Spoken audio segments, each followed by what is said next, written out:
অনেক বছর পর এবার ট্রেনে চড়ে ঈদযাত্রায় গেলাম দেশের বাড়ি চাঁপাইনবাবগঞ্জ। ট্রেনে চড়ে যেতে বেশ আনন্দ লাগে। চাঁপাইনবাবগঞ্জ আম্র কাননে ঘেরা একটি শহর। মহানন্দার পাশেই তৈরি হয়েছে দইয়ের ফ্যাক্টরিটি। শুদ্ধ ব্র্যান্ডের স্বত্বাধিকার মুঞ্জের আলম মানিক একান্ত বন্ধু হওয়ার সুবাদে সহজেই দেখতে পেলাম কিভাবে দই বানায় তার প্রক্রিয়াটি। প্রথমে দুধ 4-5 ঘন্টা ধরে জাল দিয়ে সেটিকে রাখতে হয় মাটির পাত্রের মধ্যে। তারপর মাটির পাত্রকে রেখে দেওয়া হয় উনুনের পাশে মস্ত একটা ডালির ভেতর, যেন সবসময় এটা গরম থাকে পুরো একটা দিন। তারপরে তৈরি হয় মজাদার দই।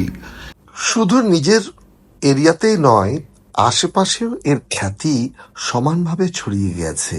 এই দই ছাড়া যে কোনো অনুষ্ঠান কল্পনাই করা যায় না।